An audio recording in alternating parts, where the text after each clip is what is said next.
से स्वागत है आपका जीजी हिंदी माला में। आज कुछ ऐसे विलोम शब्द लेकर आए हैं आपके लिए जो आपने पहले नहीं सुने होंगे। ठीक है, ये वे विलोम शब्द है जो किसी न किसी परीक्षा में पूछे गए हैं और साधारणतः ये हम किताबों में नहीं पढ़ते हैं। पहला जो है वो पहला विलोम शब्द है उन्मूलन। उन्मूलन का मतलब होता है उखाड़ना, निकालना किसी को भी, और रोपण का मतलब होता है लगाना। ये दोनों शब्द ज़्यादातर पौधों के लिए उपयोग किए जाते हैं। जब हम पौधों को लगाते हैं तो रोपण, उखाड़ते हैं तो उन्मूलन। ठीक है, निकालना होता है उन्मूलन और लगाना होता है रोपण। दूसरा है महार्धता। महार्धता का अर्थ होता है महंगा, किसी वस्तु की कीमत जब ज़्यादा हो जाती है ना, महंगा होना, उसको बोलते हैं। अल्पार्धता मतलब कम होना, वस्तु की कीमत कम हो जाना, सस्ता हो जाना। फिर है रित, अनरित। रित का मतलब होता है सत्य। ठीक है, सच को बोलते हैं रित। इसके दो अर्थ होते हैं, एक अर्थ होता है मोक्ष और एक अर्थ होता है सच, सत्य। और अनृत है इसका विलोम शब्द, इसका अर्थ होता है झूठ। अगला हमारा जो वो है आधार और आधे। देखिए, आधार का विलोम शब्द है आधे। आधार क्या होता है? जैसे ये ग्लास है, आधार का मतलब होता है बेस, ये। ठीक है, अब मैं आपको कलर से समझा देती हूँ, चेंज कलर बदल कर। ये जो ना, ये हिस्सा जिसके ऊपर ये ग्लास टिका हुआ है, ये है आधार। ठीक है, ये हो गया आधार।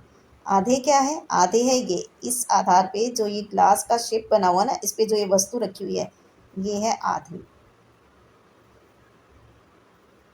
ठीक है, तो आधार का विलोम हो गया आधे, क्योंकि आधार नीचे का हिस्सा होता है जिस पर वस्तु टिकी होती है, और आधे वह वस्तु जो आधार पे रखी गई है। अगला है गौरव। गौरव का विलोम शब्द होता है लाघव। गौरव का अर्थ होता है सम्मान, मान, सम्मान, और लाघव का मतलब होता है अपमान। अगला विलोम शब्द है उपत्यका और अधित्यका। देखिए, अब उपत्यका क्या होती है? उपत्यका होती है कोई भी घाटी, कोई भी वैली। जैसे ऐसे जो है वैली होती है ना, ऊपर नीचे ऐसे ऐसे होती है, यहाँ पे पौधे वौधे जो लगे होते हैं, इसको हम बोलते हैं उपत्यका। अब अधित्यका क्या होती है? कोई भी पहाड़, जैसे ये एक पहाड़ है, इस पहाड़ के ऊपर जो ये भूमि होती है ना, समतल भूमि, इसको बोलते हैं अधित्यका। ठीक है, ये है ये वाला, और ये है वैली है ये। तो उपत्यका, ऊबड़ खाबड़ घाटी जो होती है वो अधित्यका होती है। पर्वत या पहाड़ के ऊपर टॉप पर जो भूमि होती है ना, समतल भूमि, उसको बोलते हैं। फिर है पाश्चात्य, इसका विलोम है पौर्वात्य। पाश्चात्य का मतलब होता है वेस्टर्न। ठीक है, वेस्टर्न समझ गए हो, पश्चिमी। और पौर्वात्य का मतलब होता है ईस्टर्न, पूर्वी दिशा वाला। फिर नेक्स्ट है परुष। परुष का विलोम है कोमल। परुष का अर्थ होता है कठोर। ठीक है, बहुत ही कठोर, सख्त जो होता है। कोमल का मतलब होता है सॉफ्ट, मुलायम। अगला है कुटिल, और इसका विलोम है ऋजु। कुटिल का मतलब होता है छल कपट, टेढ़ा। और ऋजु का मतलब होता है सीधा, सच्चा, ईमानदार। ठीक है, कुटिल छल कपट होता है जो बेईमानी करता है, जो टेढ़ा होता है, और ऋजु होता है सीधा, सच्चा, ईमानदार। फिर नेक्स्ट है आवाहन। आवाहन का विलोम शब्द है विसर्जन। आवाहन का देखो अर्थ होता है निमंत्रित करना, किसी को बुलाना। हम आवाहन करते हैं यानी हम बुलाते हैं, उनको आमंत्रित कर रहे हैं, आ जाओ।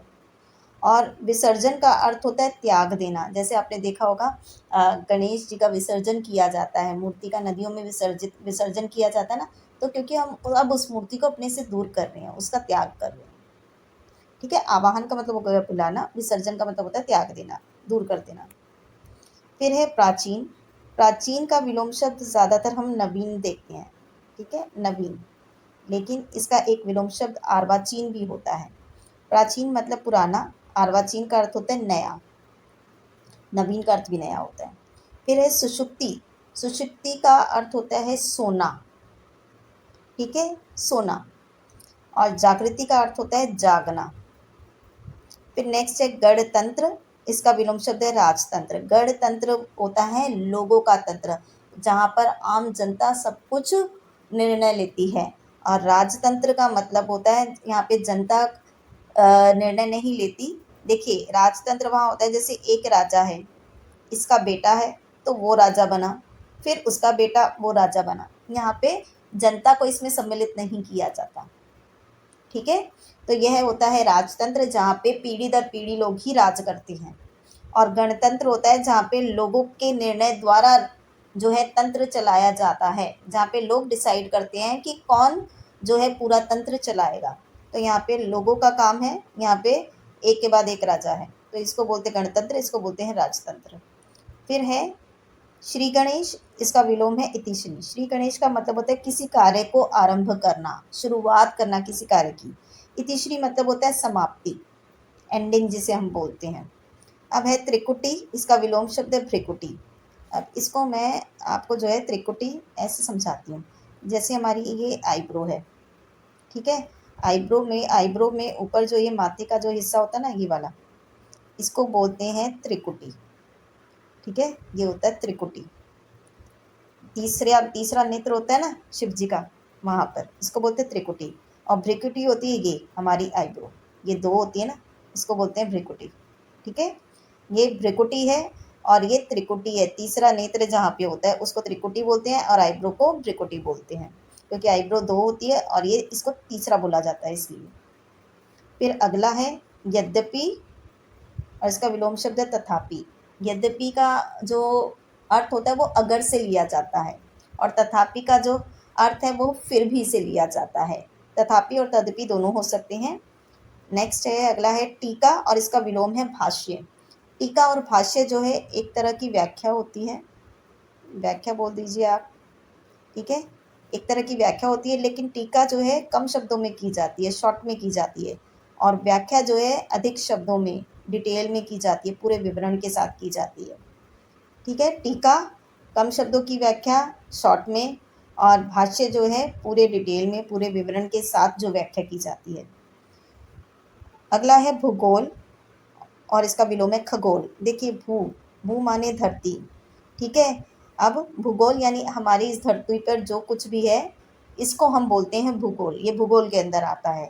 और खगोल होता है अंतरिक्ष, ब्रह्मांड में जो कुछ भी है, जैसे तारे हो गए, हमारे ग्रह हो गए, ये सब भूगोल में आते हैं, खगोल में आता है, सॉरी। और भूगोल में हमारा क्या आएगा, हमारी धरती आएगी, पौधे आएंगे, पेड़ आएंगे, पहाड़ पर्वत, ये सब भूगोल में है। तो धरती का जो कुछ भी है वो भूगोल, और ब्रह्मांड का जो कुछ भी है, अंतरिक्ष का जो कुछ भी है वो खगोल। फिर अगला है कुलदीप, और इसका विलोम है कुलांगर। देखिए, कुलदीप में यानी कुल का मतलब होता है वंश। ठीक है, जो व्यक्ति वंश का नाम रोशन करता है, वंश का नाम बढ़ाता है, उसको कुलदीप कहते हैं। और कुलांगर होता है ऐसा व्यक्ति जो कुल का नाम बदनाम कर देता है। ठीक है, तो उसको बोलते हैं कुलांगर। जो अपने वंश का नाम, अपने परिवार का नाम डुबो देता है, उसे बदनाम कर देता है, वो कुलांगर। जो अपने परिवार का नाम, अपने वंश का नाम जो है रोशन कर देता है, वो होता है कुलदीप। फिर है खेचर, और इसका विलोम है भूचर। ये ठीक है, भूचर मतलब भू माने धरती, धरती पर रहने वाले। ठीक है, और खेचर जो है पक्षियों को भी बोला जाता है, क्योंकि वो आसमान में उड़ते हैं। तो खेचर होता है जो आसमान में उड़ सके, आसमान में रह सके, वे खेचर। और भूचर माने जो धरती पर रह सके, यानी हम इंसान हैं, जानवर हैं, ये सब। तो मुझे उम्मीद है आपको ये विलोम शब्द अच्छे लगे होंगे। यदि वीडियो अच्छा लगा है तो चैनल को जल्दी से सब्सक्राइब कर लीजिए, वीडियो को लाइक करें, शेयर करें, हो सके तो कमेंट भी कीजिए।